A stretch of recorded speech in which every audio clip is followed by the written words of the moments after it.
அந்த கீழே இருக்க தகவல்களை என்ன செய்யறாங்களோ பயன்படுத்த சொல்றாங்க.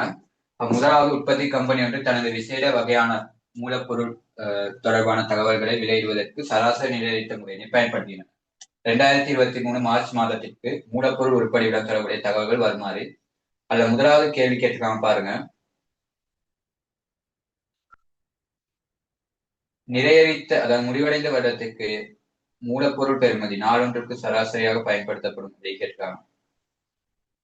பயன்படுத்திய மூலப்பொருள் நாளொன்றுக்கு சராசரியாக பயன்படுத்தப்படும் அலகுகள் மொத்தம் எத்தனை நாட்கள்னு கொடுத்துருக்காங்களா? சரி, அப்ப நாட்கள்னு கொடுக்கல அப்படின்னா நீங்க என்ன செய்யுங்க அப்படின்னா ஒரு அதாவது 30 நாளாவது பிரிச்சுக்கணும். சரி, ஒரு மாதத்துக்கு 30 அப்படின்றத எடுத்து நம்ம கணக்கு செய்வோம். 31 கூட கணக்கு எடுக்கிறது 30 நாட்கள் அப்படின்ற அடிப்படையில கணக்கு செய்யணும். அப்ப அதனால 30 நாட்கள் அப்படின்றத எடுத்து என்ன செய்யணும்னா கணக்கு செஞ்சீங்கன்னா சரி.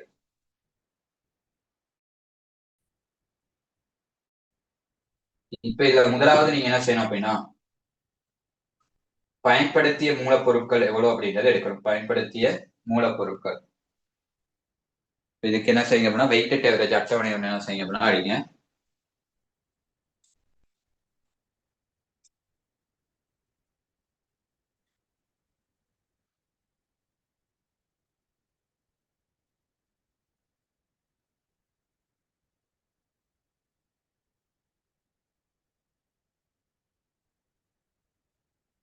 அப்ப இதுல பாருங்க முதலாவது கொடுத்திருக்காங்க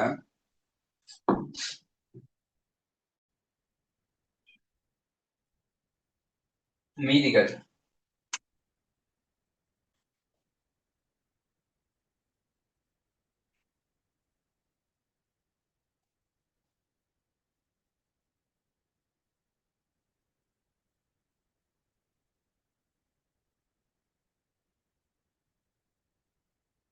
சரியா, இது வந்து என்னன்னா விற்பனை இந்த இடத்தோட இதோட சரி கொள்வனவு விநியோகம் மீதி. சரியா, அப்ப முதலாவது பாருங்க கொடுத்திருக்காங்க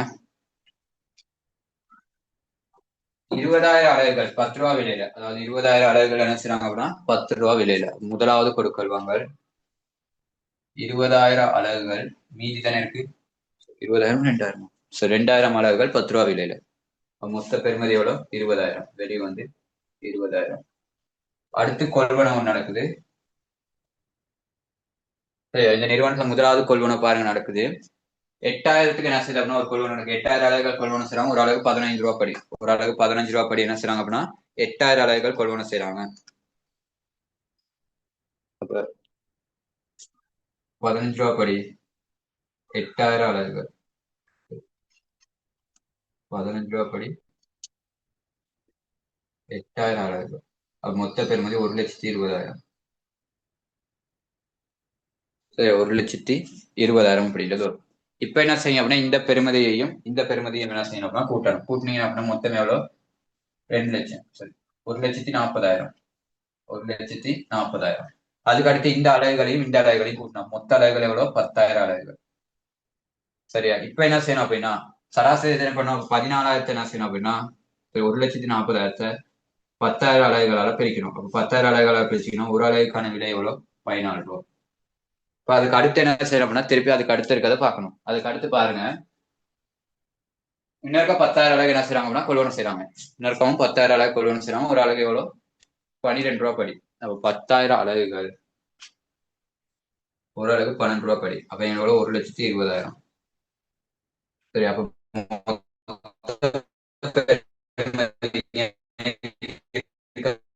ஒரு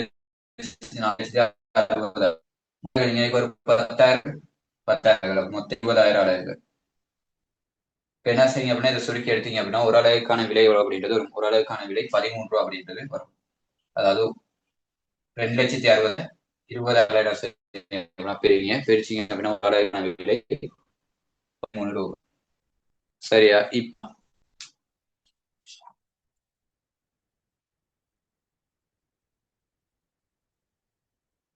இதுக்கு அடுத்து நீங்க என்ன செய்யணும் அப்படின்னு பாத்தீங்கன்னா விநியோகமும் நடக்குது. எத்தனை அலகு விநியோகம் செய்றீங்க 15,000 அலகுகள் என்ன செய்றீங்க அப்படின்னா விநியோகம் செஞ்சிருக்கீங்க.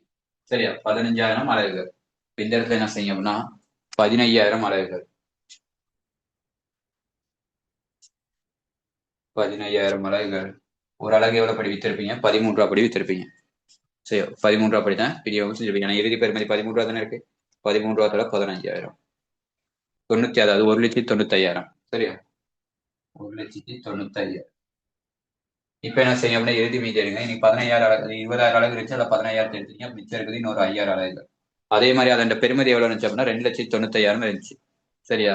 அப்ப 2,00,000 மொத்தம் 60,000 இருந்துச்சு. மொத்தமே உங்க நிறுவனத்துல எவ்வளவு இருந்துச்சு? 2,60,000 இருந்துச்சு. அதுல என்ன செஞ்சீங்க அப்படின்னா 1,95,000 எடுத்துட்டீங்க. சரி, அப்போ 1,95,000 நீங்க எடுத்துட்டீங்க அப்படின்னா இப்ப இருக்கிறது வெறும் 65,000 தான் இருக்கு. சரி, 65,000 தான் இருக்கு. அப்ப இதால சுருக்கிறீங்க, ஒரு அலகுக்கான விலை 13 ரூபா அப்படின்றது வரும். எதனா 65,000 13 5,000 அலகுகளா பிரிங்க. பிரிச்சிங்க அப்படின்னா 13,000 ரூபாய் ஒரு அலகுக்கு 13 ரூபா அப்படின்றது இறுதி பெறுமதி இருக்கும்.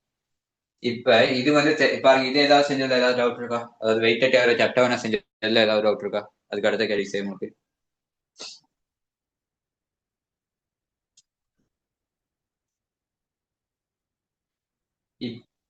சரி, இப்ப கேக்குறாங்க முதலாவது பயன்படுத்தியது எவ்வளவு அப்படின்றது. பயன்படுத்திய மூலப்பொருளின் பயன்பட பொருள் பெறுமதி நீங்க எடுக்கிறதுக்கு இப்ப இதுல இருக்க 1,95,000 அவங்க பயன்படுத்தல. சரி, இப்போ அனுப்புனீங்க 15,000 அலைகள். அந்த 15,000 அலைகளையும் பயன்படுத்தல. அதுல இன்னும் எவ்வளவு இருக்கு அப்படின்னா 330 அலைகள் அப்படியே நிறுவனத்தை தான் கிடக்குது. பாருங்க, கொடுக்குறாங்க இறுதியில 330 அலைகள் இருக்கு. அதே போல போன வருஷம் அனுப்புனதுல 3,000 அலைகள் என்ன செய்யுது அப்படின்னா அதுவும் நிறுவனத்திலேயே கிடக்குது. அதுவும் கலைஞர் சாதத்துல ஆரம்பத்துல கிடக்குது. அப்ப என்ன செஞ்சிருப்பாங்க அப்படின்னா முதலாவது அந்த ஆரம்பத்துல இருக்கிறது என்ன செய்யணும் அப்படின்னா முதலாவது ஆரம்பத்துல இருக்க பெருமதியை கண்டுபிடிக்கணும். அதுக்கு என்ன செய்யணும் அப்படின்னா ஆரம்பத்துல எவ்வளவு பெருமதி படி அனுப்பியிருப்பாங்க அப்படின்னா 10 ரூபா படித்தான் அனுப்பியிருப்பாங்க. ஏன்னா ஆரம்பத்துல கடைசி பெருமதி எவ்வளவு 10 ரூபா தானே இருக்கு. அப்ப அந்த 10 ரூபா படித்தான் என்ன செய்யணும் அப்படின்னா ஆரம்பத்துல அனுப்பியிருக்கணும். இப்போ 10 ரூபா படி என்ன செஞ்சிருப்பாங்க அப்படின்னா 300 அலைகள் என்ன செஞ்சிருப்பாங்க. அதாவது 10 ரூபா படி 3,000 அலைகள் அனுப்பியிருப்பாங்க. அப்ப எவ்வளவு வந்திருக்கும்? 30,000 அப்படின்றது வந்திருக்கும். சரியா? இப்ப இறுதியும் நீங்க இதே மாதிரி கணிப்பீடு செஞ்சு வச்சுக்கீங்க. இறுதியில 330 அலகுகள் மிச்சம் இருக்கு. அது எப்படி எவ்வளவு படி இருந்திருக்கும்னா 13 ரூபா படி இருக்கு. ஏன்னா இறுதி பெறுமதி எவ்வளவு? 13 ரூபா தானே. அப்ப 13 ரூபா படித்தான் என்ன செஞ்சிருக்கோம் அப்படின்னா இருந்திருக்கும். அப்ப 13 ரூபா தர 330 தர 13 4,290. அப்ப இறுதியில எவ்வளவு இருக்கு அப்படின்னா 4,290. இப்ப என்ன செய்யுங்க அப்படின்னா ஆரம்பத்தை பயன்படுத்தியது எப்படி கண்டுபிடிப்பீங்க? பயன்படுத்திய மூலப்பொருள் எப்படி கண்டுபிடிப்பீங்க அப்படின்னா ஆரம்ப மூலப்பொருள்ல இருந்து இறுதி மூலப்பொருள், அதாவது ஆறாம் மூலப்பொருள் அதுல இருந்து என்ன செஞ்சீங்க அப்படின்னா எவ்வளவு கொள்வனம் செஞ்சிருக்கீங்க, அந்த விநியோகம் செஞ்சிருக்கீங்க எவ்வளவு அப்படின்றத பார்த்து இப்ப இதுல அப்படித்தான் கண்டுபிடிக்குது. ஆரம்பத்துல கொள்வனம் வச்சு கண்டுபிடிப்பீங்க. இப்ப என்ன செய்யணும் அப்படின்னா இந்த கொள்வன பெறுமதியோட, அதாவது இன்னைக்கு இருக்க 1,95,000 இருந்து 30,000 என்ன செய்யுங்க அப்படின்னா கூட்டுவீங்க. கூட்டிட்டு அதுல இருந்து மைனஸ் பண்ணும் 4,290 மைனஸ் பண்ணுவீங்க. மைனஸ் பண்ணீங்கன்னா இப்ப இந்த வருஷம் நீங்க எவ்வளவு பயன்படுத்துறீங்க அப்படின்றத என்ன செய்ய அப்படின்னா எடுத்துடலாம். சரி, இந்த வருஷத்துக்கு நீங்க எவ்வளவு பயன்படுத்துறீங்க அப்படின்றத எடுத்துடலாம். சரியா? 1,95,000 இருந்து பிளஸ் பண்ணணும். ஏதாவது 30,000 பிளஸ் பண்ணுங்க. பிளஸ் பண்ணிட்டு மைனஸ் பண்ண வேண்டியது எவ்வளவு அப்படின்னா 4,290 என்ன செய்யணும் அப்படின்னா மைனஸ் பண்ணும். மைனஸ் பண்ணீங்க அப்படின்னா இந்த வருடத்துல நீங்க எவ்வளவு பயன்படுத்திருப்பீங்க அப்படின்றது வரும். அதாவது இந்த மாதத்துலன்னா மாதத்துல எவ்வளவு பயன்படுத்திருப்பீங்க அப்படின்றது ஒரு மார்ச் மாதத்துல எவ்வளவு பயன்படுத்திருப்பீங்க வரும். மார்ச் மாதத்துல நீங்க எவ்வளவு பயன்படுத்திருப்பீங்க அப்படின்னா 2,20,710 அப்படின்றத பயன்படுத்திருப்பீங்க. 2,20,710 அப்படின்றத பயன்படுத்திருப்பீங்க. இப்ப எத்தனாவது ஆன்சர் அப்படின்னா 3வது ஆன்சர். சரியா? அதாவது இப்போதைக்கு அந்த முதலாவது பயன்படுத்திய மூலப்பொருள் பெறுமதி இருக்கிறப்ப அந்த ஆன்சர் தான் இருக்கு. எத்தனாவது ஆன்சர் படி 20, அதாவது 2,20,710 அப்படின்றது. இப்ப அதுக்கப்புறம் நீங்க என்ன செய்யணும் அப்படின்னா ஒரு மாசத்துக்கு, அதாவது ஒரு மாசத்துக்கு எவ்வளவு பயன்படுத்தீங்க அப்படின்னு பாக்கணும். அதை பாக்குறதுக்கு என்ன செய்யணும்? சரி, ஒரு மாசத்துக்கான பயன்படுத்தியதை எடுத்திருக்கோம்னா ஒரு மாசத்துக்கான பயன்படுத்தியதை தான் 2,20,710 அப்படின்றத எடுத்தேன். இப்ப என்ன செய்யணும்? ஒரு நாளைக்கானதை எடுக்கணும். அப்ப நாளைக்கானது எடுக்கிறதுக்கு என்ன செய்யணும் அப்படின்னா அதை பிரிக்கணும். எத்தனை ஆள? 30ஆல பிரிக்கணும். 30ஆல பிரிச்சிங்க அப்படின்னா ஒரு நாளைக்கு எவ்வளவு பயன்படுத்திருப்பீங்க அப்படின்றது வரும். நாளொன்றுக்கு சராசரி எவ்வளவு பயன்படுத்திருக்கீங்க பாருங்க. வருடம் ஒன்றுக்கா கேட்டிருக்கேன். மாதத்து முடிவடைந்த மாதத்துல நாளொன்றுக்கு பயன்படுத்தி அலகுகள் தான் கேட்டுருவாங்க. சரி, அலகுகள் தான் என்ன செய்யணும் கேட்டுருக்காங்க. இப்ப முதலாவது நீங்க பெருமதி எடுத்தது சரி. பெருமதி அதோட என்ன செய்யணும் அப்படின்னா எடுத்துக்கணும். பெருமதி எவ்வளவு வரும் அப்படின்னா 2,20,710 அப்படின்றது வரும். இப்ப அலகுகளை பார்க்கணும். பாருங்க, முதலாவது ஒரு 15,000 அலகு விநியோகம் செய்றீங்க. ஆரம்பத்துல இருந்தது எவ்வளவு? 30,000 அலகு. 3,000 அலகு ஒண்ணு என்ன செய்யுது அப்படின்னா அதிலே காணப்படுது. சரியா? 3,000 அலகுகள் தொழிற்சாலையிலே இருந்துச்சு. மொத்தம் எவ்வளவு அலகுகள் இருந்திருக்கும் அப்படின்னா 18,000 அலகுகள் அந்த 18,000 அலகுகளை 230 அலகுகள் என்ன செய்யறதுனா காணப்படுது. அப்ப 330 அலகுகளை ஃபைனான்ஸ் பண்ணிருக்கேன். அப்ப இந்த வருஷம் நீங்க எவ்வளவு பயன்படுத்திருக்கீங்கன்னா 17,690 அலகுகள் பயன்படுத்திருக்கீங்க. சரியா? 17,670 சரி 670 அலகுகள் என்ன செய்றீங்கன்னா பயன்படுத்திருக்கீங்க ஒரு மாதத்துக்கு. அப்ப இதை என்ன செய்யணும் அப்படின்னா 30ஆல பிரிச்சீங்க அப்படின்னா ஒரு நாளைக்கு நீங்க எவ்வளவு சராசரியா பயன்படுத்துறீங்க அப்படின்னா ஒரு நாளைக்கு நீங்க சராசரியாக எவ்வளவு பயன்படுத்துறீங்க அப்படின்னு பாத்தீங்கன்னா 589 அலகுகள் என்ன செய்றீங்க அப்படின்னா பயன்படுத்துறீங்க. 589 அலகுகள் என்ன செய்றீங்க அப்படின்னா பயன்படுத்துறீங்க. ஒரு நாளைக்கு நீங்க நாளொன்றுக்கு சராசரியா நுகர்வு செய்யறது எவ்வளவுனா 519. என்ன கொஞ்சம்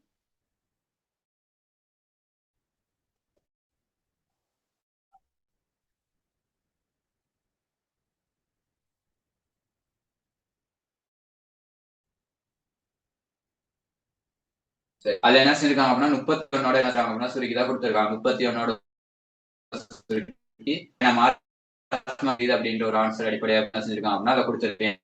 ஏன்னா இது கொடுக்கல 30ஆல சுருக்கி கொடுக்கலாம் 589 அப்படின்றது வருது. சரி 589 அப்படின்றது வருது. ஆனா இதை 30ஆல சுருக்கி கொடுக்கல. அப்ப அந்த ஆன்சர்ல அப்ப அதனா அதுக்கு அடுத்த 31 நாள் சுருக்கணும். 3ஆம் மாசம் 31 தான் முடியும். அப்ப அதால சுருக்குனீங்க அப்படின்னா ஒரு மாசத்துக்கு எவ்வளவு 570 அப்படின்றது வருது. மாதத்துக்கு 570 அப்படின்றது வருது. ஒரு நாளைக்கு 570 அப்படின்றது வருது. ஒரு நாளைக்கு 570 அப்படின்ற 3வது ஆன்சர். அப்ப எத்தனாவது ஆன்சர் அப்படின்னா பயன்படுத்திய மூலப்பொருள் பெறுமதி எவ்வளவு அப்படின்னா 20,000 2,20,710. சரி 2,20,710. ஒரு நாளைக்கு நீங்க எவ்வளவு அன்னளவா பயன்படுத்துறீங்க 570 அலகுகள் பயன்படுத்துறீங்க. 30ஆல பிரிச்ச ஆன்சர் இல்ல. ஏன்னா 30ஆல பிரிச்சா 589 அப்படின்றத வருது. அப்ப மார்ச் மாசம் எப்படி 31 முடியும். அப்ப அதனால 31க்கு என்ன செய்யும் அப்படின்னா கணக்கெடுத்து செஞ்சோம் அப்படின்னா 570 அப்படின்றது வரும்.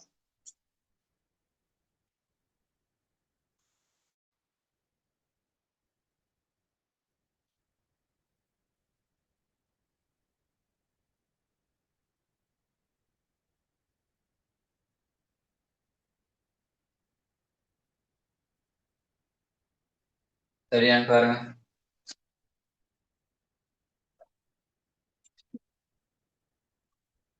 அடுத்த கேள்வி கேட்கிறாங்க. மூலப்பொருள் விநியோக முறையினை நிறைவேற்ற முறையிலிருந்து FIFO முறைக்கு அதான் நீ வெயிட்டட் பிரேக்கெட்குள்ள வெயிட்டட் WAC அப்படின்றது வந்திருக்கணும். அதான் நீ டைம் மாறில தமிழ்ல என்ன செய்யறோம்னா இங்கிலீஷ்க்கு மாறில. முதல்வெளி முறைக்கு மாற்றப்படுமாய் நிதி நிலைமை கூற்றில் பயன்படுத்த வேண்டிய இறுதி இருப்பின் பெறுமதி. அப்ப இறுதி இருப்பு என்ன செஞ்சீங்க அப்படின்னா கணிப்பீடு செஞ்சீங்கன்னா சரி FIFO முறைப்படி இறுதி இருப்பு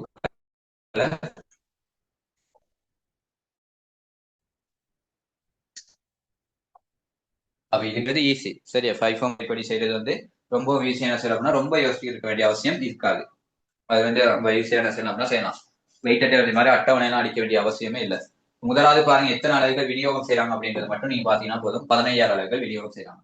சரியா 16,000 அலகுகள் என்ன செய்யறாங்க அப்படின்னா விநியோகம் செய்யறாங்க.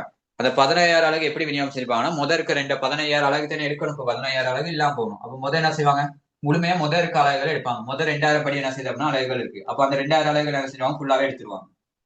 சரி அப்ப 2,000 அலகு இல்லாம போயிடும். கொள்வனை செஞ்சது 8,000 அலகு என்ன செஞ்சிருக்காங்க கொள்வனை செஞ்சிருக்காங்க. அந்த 8,000 அலகையும் எடுத்துருவாங்க.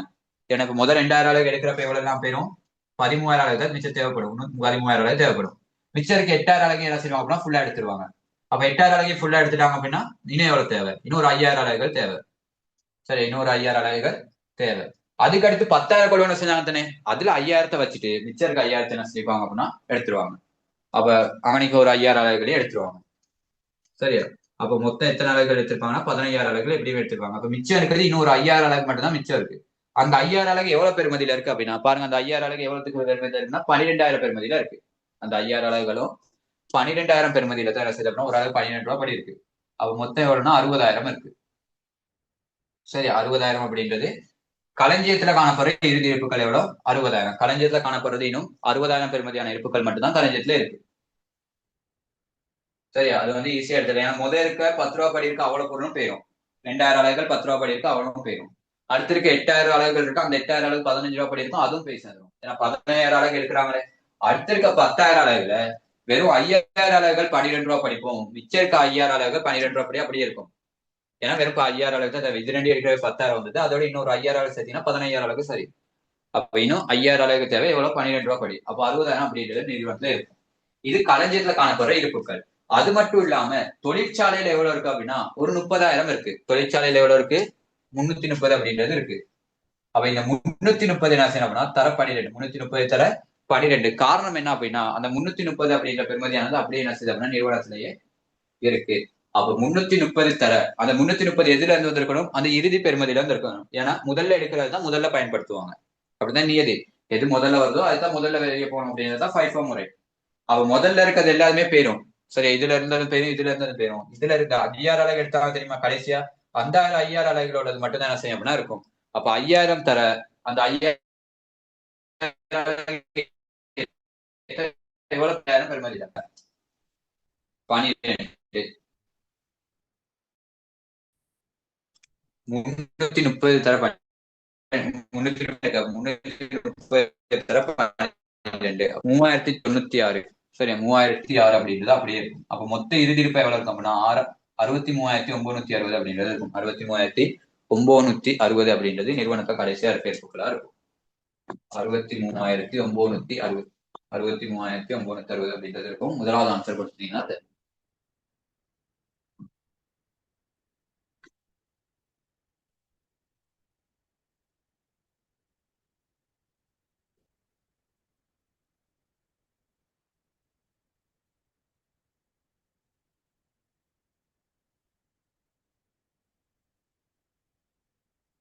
சரி. அதுக்கு அடுத்த கேள்வி பாருங்க. டவுட் எதுவும் காலி இருந்துச்சுன்னா கேட்டுக்கங்க.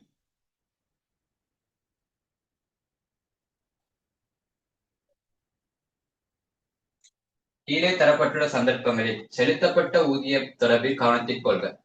இதை நேர்கூலியா மட்டும் கேட்கிறாங்க.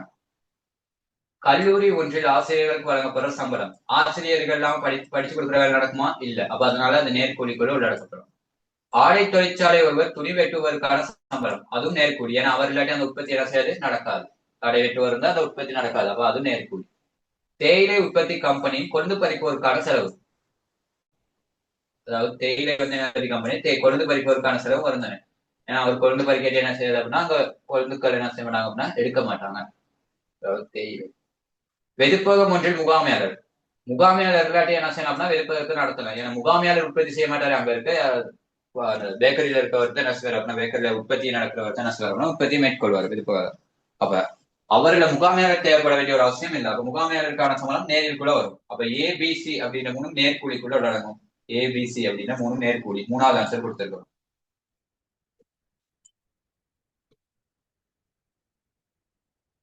பாருங்க, அது ஏதாவது டவுட் இருந்துச்சுன்னா எனக்கு.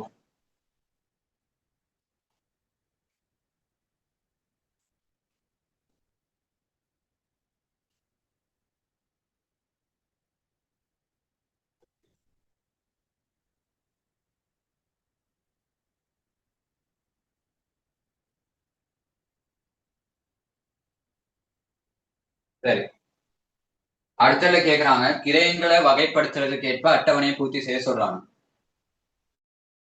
உற்பத்தி கிரயம், அதாவது உற்பத்தி கிரயம் கடன் அடிப்படையில படுத்துவீங்க. உற்பத்தி கிரயம் காலக்கிரயம் அப்படின்ட்டு இருப்பு மதிப்பீட்டுக்கு ஏற்ப என்ன செய்வோம்னா வகைப்படுத்தும்.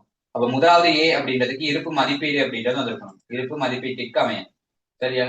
அதுக்கடுத்து குறுங்கால முகாமை தீர்மானம் எடுத்தல். குறுங்கால முகாமை தீர்மானம் எடுக்கிறதுக்கு கட்டுப்படுத்தக்கூடிய கிரயம் எது, கட்டுப்படுத்த முடியாத கிரயம் எது அப்படின்றத பாப்பீங்க. ஏன்னா குறுங்கால முதலீடு தீர்மானம் அப்படின்றது கொஞ்சம், அதாவது இப்ப ஷார்ட் டைம்ல என்ன செய்யணும்னா ஒரு தீர்மானம் எடுக்கிறதுக்கு, அதுக்கு என்ன செய்வீங்க அப்படின்னா ஷார்ட் டைம் தீர்மானத்துக்கு வந்து என்ன செய்வீங்க அப்படின்னா கட்டுப்படுத்தக்கூடிய கிரயம், கட்டுப்படுத்த முடியாத கிரயம் அப்படின்றத வகைப்படுத்துவீங்க. சரியா? அப்ப பி அப்படின்றது கட்டுப்படுத்தக்கூடிய கிரயம், கட்டுப்படுத்த முடியாத கிரயம். தொடர்பான கிரயம், தொடர்பற்ற கிரயம் எதற்கமே வகைப்படுத்துறீங்க. தொடர்பான கிரயம், தொடர்பற்ற கிரயம் அப்படின்றது உரிய கிரயம், உரித்தல்லா கிரயத்தை தான் சொல்றாங்க. சரியா? உரிய கிரயம், உரித்தல்லா கிரயத்துக்கு இன்னொரு பேர் தான் தொடர்பான கிரயம், தொடர்பற்ற கிரயம். அப்ப அது எதற்கமே வகைப்படுத்துறீங்க அப்படின்னா தீர்மானம் எடுத்தலுக்கு அமைய வகைப்படுத்துறீங்க. அப்ப அந்த சி அப்படின்றதுக்கு தீர்மானம் எடுத்தல். அடுத்து முகாமை வகை கூறலுக்கு அமைய, முகாமை வகை கூறலுக்கு அமைய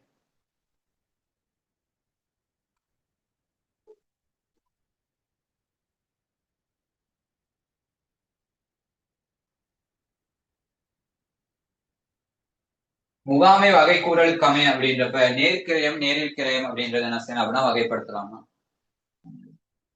முகாமை வகை கூறலுக்கு அமைய முகாமை வகை கூறலுக்கு அமைய நேர்கிரயம் நேரில் கிரயம் அப்படின்றத என்ன செய்யணும் அப்படின்னா வகைப்படுத்தலாம். நேர்கிரயம் நேரில் கிரயம் சரியா, நேர்கிரயங்களையும் நேரில் கிரயங்களையும் என்ன செய்யணும் அப்படின்னா குறிப்பிடலாம். பாருங்க, முதலாவதுக்கு வந்து இருப்பு மதிப்பீடு, அடுத்ததுக்கு வந்து என்ன செய்யணும் அப்படின்னா கட்டுப்படுத்தக்கூடிய கிரயம் கட்டுப்படுத்த முடியாத கிரயம், அடுத்து சி வந்து அப்படின்றது தீர்மானம் எடுத்ததற்கு அமைய சரியா, தீர்மானம் எடுப்பதற்கு அமைய, அடுத்து டி அப்படின்றது நேர்கிரயம் நேரில் கிரயம் அப்படின்றத வகைப்படுத்தணும். நேரில் அப்படின்றத கொடுத்துருந்தீங்கன்னா சரி.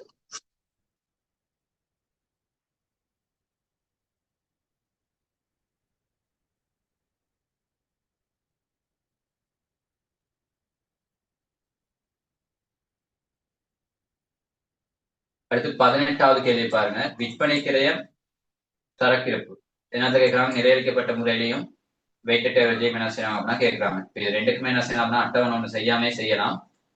சரி, அட்டவணை ஒன்று செய்யாம என்ன செய்யணும் அப்படின்னா எம்சிக்கு சேவ் ஆகும். ஏன்னா அட்டவணை அடிச்சு செஞ்சுக்கணும் அப்படின்னா எம்சிக்கு வந்து என்ன தெரியும் அப்படின்னா ஃபைனலைஸ் பண்ணா உங்களுக்கு டைம் பத்தாது. அப்ப அட்டவணை அடிக்காம என்ன செய்யணும் அப்படின்னா முடிஞ்ச அளவுக்கு எந்த ஒரு கணக்கு எடுத்தாலும் அதுக்கான ஃபார்மட் அடிக்காம ஆன்சர் எடுக்க பார்க்கணும். ஏன்னா ஃபார்மட் அடிச்சா டைம் போகும். ஃபார்மட் அடிக்காம எடுக்கிறதுக்கு பார்க்கணும். இதுக்கு பார்ட் 1க்கு மட்டும். பார்ட் 2 போய் ஃபார்மட் அடிக்காம ஆன்சர் எடுத்து வச்சோம்னா பார்ட் 2க்கு எப்படி ஃபார்மட் கட்டாயம் தேவை. இதுக்கு பார்ட் 1 பொறுத்தளவுல ஃபார்மட் அடிக்க தேவையில்லை. எங்கனைக்குமே ஃபார்மட் அடிக்காம எவ்வளவுதான் கண்டுபிடிக்கணுமோ அவ்வளவுதான் கண்டுபிடிச்சு ஃபார்மட் அடிக்காம. இது எப்படி கண்டுபிடிக்கிறது பார்ப்போம். முதலாவது 5 முறையில விற்பனை கிரயம் சரக்கிருப்பின் கிரயம் பாருங்க. முதலாவது எவ்வளவு அளவு விற்பனை செய்றாங்க, 2000 அளவு விற்பனை செய்றாங்க. அது மட்டும் தான் தேவை. 2000 அளவு விற்பனை செய்றாங்க. அப்ப முதலாவது இருக்க 1000 அலகு எடுத்திருப்பாங்க. அதுக்கு அடுத்து இருக்க 2500 அளவு இருக்கு. அடுத்து 1500 அளவு, இன்னொரு 1500 அளவு, 2500 அளவு கொள்வனை செய்றாங்க.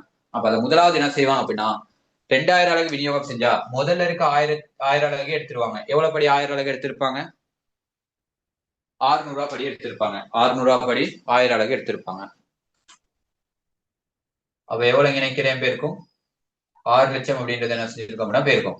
அடுத்து இன்னொரு 1000 அலகு எடுத்திருப்பாங்க. அது எவ்வளவு படி எடுத்திருப்பாங்க, 700 ரூபாய் படி எடுத்திருப்பாங்க. ஏன்னா அதுக்கு அடுத்து இருக்க விட 700 ரூபாய் தானே, அதான் இருக்கு. அப்ப 700 ரூபாய் படி எடுத்திருப்பாங்க. அப்ப எவ்வளவு 7 லட்சம் சரியா. இப்ப எவ்வளவு மிச்சம் இருக்கு அப்படின்னா இவ்வளவு எடுக்கிறாங்க. இப்ப முதலாவது இருக்க 1000 அலகு முடிஞ்சு அடுத்து இருக்க 1000 அந்த 1500 அலகுல 1000 அலகு எடுத்துட்டீங்க. அப்ப அலகு இருக்கு மிச்சம் 500 அலகு இருக்கு. எவ்வளவு படி இருக்கு, 700 ரூபாய் படி இன்னொரு 500 அலகுகள் இருக்கு. அப்ப எவ்வளவு பாத்தீங்கன்னா 3,50,000 சரியா. இப்ப அதுக்கு அடுத்து இன்னொரு 1500 அலகு அப்படியே தான் இருக்கு. சரி, இன்னொரு 1500 அலகும் அப்படியே தான் என்ன செய்யுது அப்படின்னா காணப்படுது. அது இருக்கவே இல்லை. அதாவது 2வது நடந்த கொள்வனவு. அப்ப 1500 தர 800 சரியா. 1500 தர 800 அப்படியே தான் இருக்கு. 1500 தர 8 அப்ப 12 லட்சம் அப்படின்றது என்ன செய்யணும்னா வரும் 12 லட்சம் சரியா. அப்ப இந்த நிறுவனத்தின் இறுதி இருப்பா எவ்வளவு இருக்கு அப்படின்னா, இந்த நிறுவனத்தின் இறுதி இருப்புகள் எவ்வளவு இருக்கு அப்படின்னு பாத்தீங்கன்னா விற்பனை செஞ்சது இவ்வளவு, அதாவது விற்பனை கிரயம் இதுதான் வித்திருக்கீங்க. விற்பனை கிரயம் இருக்கு 13 லட்சம் இருக்கு. இந்த நிறுவனத்தின் இறுதி இருப்பு எவ்வளவு இருக்கு அப்படின்னா 15,50,000 இருக்கு சரியா. இது வந்து 5 முறையில செஞ்சிடலாம். அட்டவணை அடிக்காம என்ன செஞ்சோம்னா ஆன்சர் எடுக்கலாம். முதலாவது விற்பனை கிரயம் 15 லட்சமும் நிறுவனத்தின் இறுதியா இருக்க இருப்புகள் வந்து 15,50,000 நிறுவனத்தின் சரக்கு இருப்பு இறுதி சரக்கு இருப்பின் பெருமை தான் கேட்கறாங்க சரியா. பாருங்க அது விளங்காம இருக்கா விளங்கிருக்கா அப்படின்ட்டு.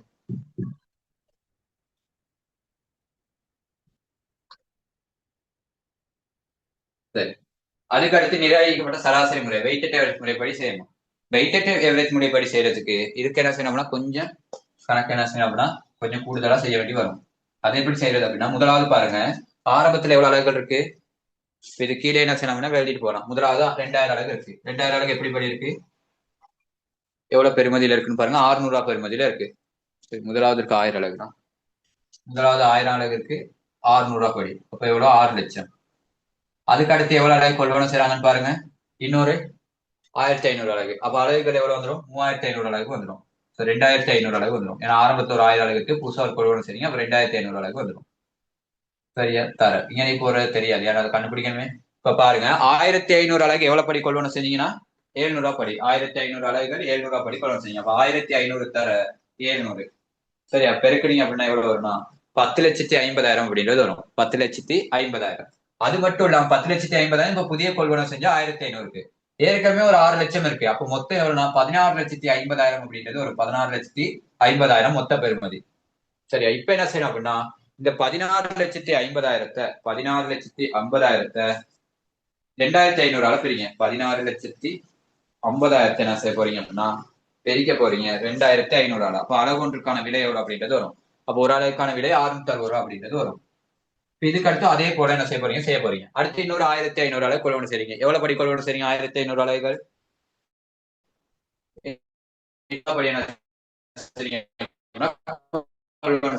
இதோட ஒரு கூட்டுங்க. மொத்தமா எவ்வளவு அலகு வரும் தர இந்த இடத்துல போடுற விலை தெரியாது. இப்ப 1,500 அலகுகள் நீங்க எவ்வளவு படி கொள்வனவு செஞ்சிருக்கீங்க? 800 படி கொள்வனவு செஞ்சீங்க. அப்போ 12 லட்சம். சரியா? 12 லட்சம் ஏற்கனவே 12 லட்சம் தானே. அப்ப 12 லட்சத்தை என்ன செய்யுங்க அப்படின்னா இந்த பெருமதியோட 14,50,000 கூட்டுங்க. அப்ப கூட்டினா 28,50,000 அப்படின்றது என்ன செய்யும் அப்படின்னா வரும். 28 லட்சத்தி இப்ப இந்த 20,50,000 என்ன செய்யுங்க அப்படின்னா 4,000 பிரிங்க. 28,50,000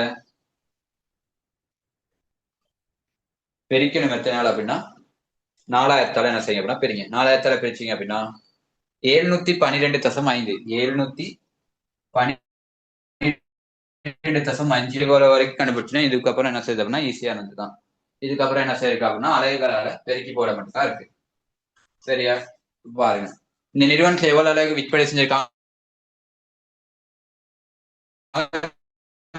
2,000 அலகுகள் 12.5 படி. அப்ப எவ்வளவு விற்பனை கிரயம் அப்படின்னா 712.5 712.5 தர 2,000. சரியா? அப்ப பெருக்கணிங்க அப்படின்னா 14,20,000 அப்படின்றது விற்பனை கிரயம். முதலாவது விற்பனை கிரயம் எடுத்துட்டோம். இப்ப இதுக்கு அடுத்து நீங்க என்ன செய்யணும் அப்படின்னா 14,20,000 இதுக்கப்புறம் நீங்க என்ன செய்யணும் அப்படின்னா மிச்சம் எவ்வளவு அலகுகள் இருக்கு? இன்னொரு 2,000 அலகு இருக்கு. ஏன்னா 2,000 அலகு தான் எடுத்தீங்க அப்படி மிச்சம் 2,000 அலகு இருக்கு. தர விலை போடக்கூடாது, விலை தெரியாது. மொத்த பெருமதி 28,50,000 இருந்துச்சு. அதுல 14,20,000 எடுத்துட்டீங்க. அப்ப மிச்சம் இருக்கிறது எவ்வளவு? 14,20,000 தான் மிச்சமும் இருக்கு. சரியா? அதாவது 28,50,000 இருந்து 14,20,000 என்ன செய்யுங்க அப்படின்னா மைனஸ் பண்ணுங்க. மைனஸ் பண்ணீங்க அப்படின்னா மிச்சம் இருக்கிறது எவ்வளவு? 14,20,000. அப்ப நீங்க என்ன செய்யணும்? இந்த 14,20,000 2,000 அலகால சுருக்குங்க. சுருக்குனீங்க அப்படின்னா அலகு ஒன்றுக்கான விலை எவ்வளவு? 12.5. அப்ப நிறுவனத்துல காணப்படுற எவ்வளவு? 14,20,000 என்ன செய்யுது அப்படின்னா மிச்ச இறுதி இருப்புகள் இருக்கு. அப்ப இதுல எவ்வளவு என்ன கேட்கறாங்க அப்படின்னா விற்பனை கிரயம் எவ்வளவு, அதே போல சரக்கிருப்பின் கிரயம் வெயிட்டட் ஆவரேஜ் படி. வெயிட்டட் ஆவரேஜ் படி என்ன செய்யுது அப்படின்னா சரக்கிருப்பின் கிரயம் 14,20,000. அதே போல இறுதி இருப்பு என்ன செய்யுது அப்படின்னா 14,20,000 அப்படின்றது வரும்.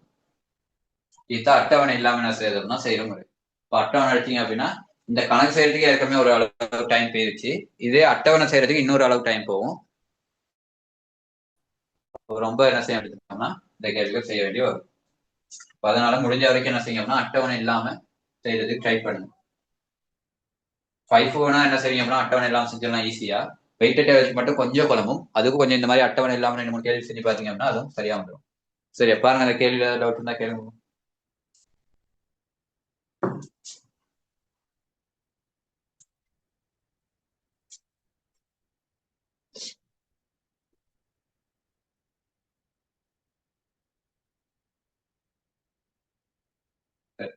அடுத்த கேள்வி பாருங்க. இப்ப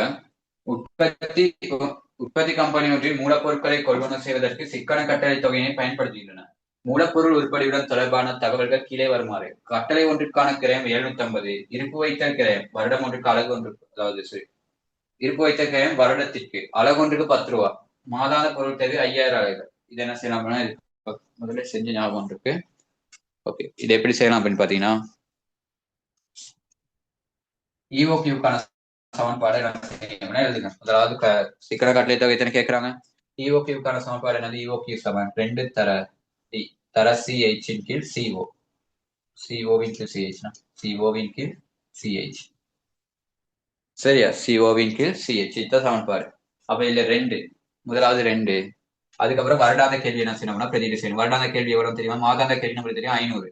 சரி, 5,000. வருடாந்த கேள்விக்கு மாத்துங்க. வருடாந்த கேள்விக்கு மாத்த 12,000 இருக்குங்க. வருடாந்த கேள்வி எவ்வளவு? 60,000. இந்த இடத்துல வருடாந்த கேள்வி மாட்ட தான் போடணும். 60,000 தர சிஓ. சிஓ அப்படின்றது கட்டளை ஒன்றுக்கான கிரயம். கட்டளை ஒன்றுக்கான கிரயம் எவ்வளவு இருக்கு அப்படின்னா கட்டளை ஒன்றுக்கான கிரயம் 750. அப்போ ஒரு கட்டளை எழுதுறதுக்கு எவ்வளவு செலவாகுது அப்படின்னா 750. அதன் கீழ் கட்டளை ஒன்றுக்கான செலவு எவ்வளவு, ஒரு கட்டளைக்கு செலவு போகுது, சரி, அளவு ஒன்றுக்கான இருப்பு வைத்தல் செலவு, இருப்பு வைத்தல் செலவு எவ்வளவு போகுது அப்படின்னா 10 ரூபா. இப்ப இதை சுருக்கி எடுத்தீங்க அப்படின்னா ஒரு நிறுவனத்தின் இஓக்யூ, அதாவது பொருளாதார கட்டளை கணியம், அதாவது சிக்கன கட்டளை தொகை எவ்வளவு அப்படின்றது என்ன செய்யணும் அப்படின்னா வரும். அப்ப 2 தர 60,000, 2 தர 60,000 தர 750. சரியா, பிரித்தல் எத்தனை 10, பிரிச்சிங்க அப்படின்னா எவ்வளவு வரும் அப்படின்னா 90 லட்சம் அப்படின்றது வரும். சரியா, வர்க்க மூலம் 90 லட்சம். சரியா, இதுல முதல்ல சொல்லியிருக்க மாதிரி என்ன செய்யணும் அப்படின்னா 6 சைவர் இருந்தா என்ன செய்யணும் அப்படின்னா 3 சைவரை வெட்டிட்டு மிச்சம் இருக்க 3 சைவரை எட் பண்ணிட்டு வர்க்க மூலம் பாக்குறதுக்கு. சரியா, 6 சைவர் இருந்தா 3 சைவரை வெட்டிட்டு என்ன செய்யணும் அப்படின்னா 3 சைவர் எட் பண்ணிக்க. 4 சைவரா இருந்தா 2 சைவர் இல்லாம ஆக்கிட்டு 2 சைவர் எட் பண்ணிக்கணும்.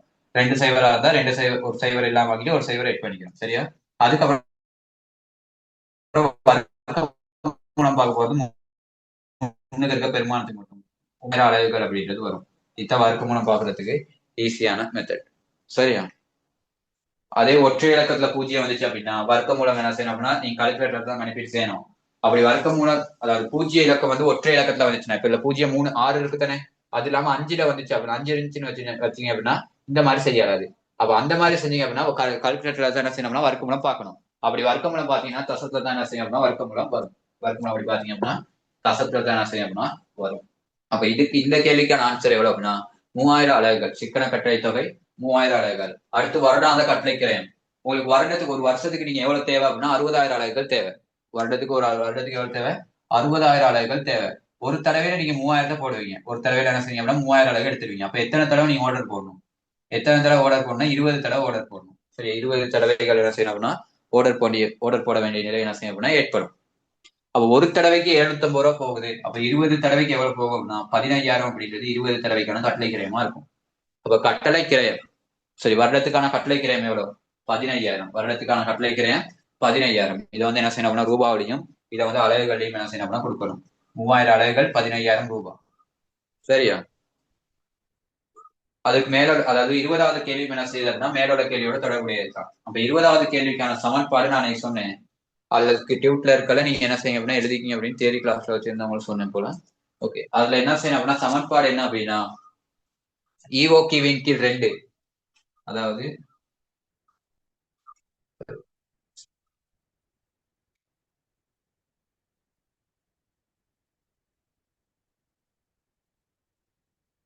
ஈஓகிவின் கீழ் 2 தர சிஹெச் அல்லது எச் அப்படின்னு சொன்னேன். சிஹெச் அல்லது எச் இதை போட்டீங்க அப்படின்னா இருப்பு வைத்தல் கிரயத்தை என்ன செஞ்சிடலாம் அப்படின்னா எடுத்துடலாம். இருப்பு வைத்தல் கிரயம்.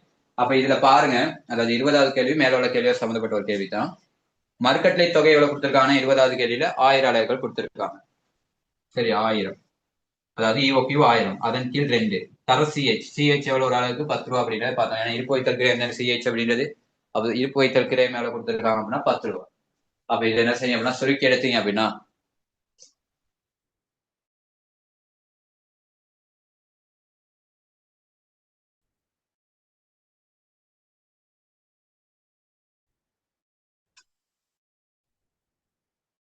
ஐபா அப்படின்றது சிஹெச். சரியா, ஓகே. பாருங்க, நீ பார்த்து 20 கேள்வியில ஏதாவது டவுட் இருக்கா அப்படின்ட்டு.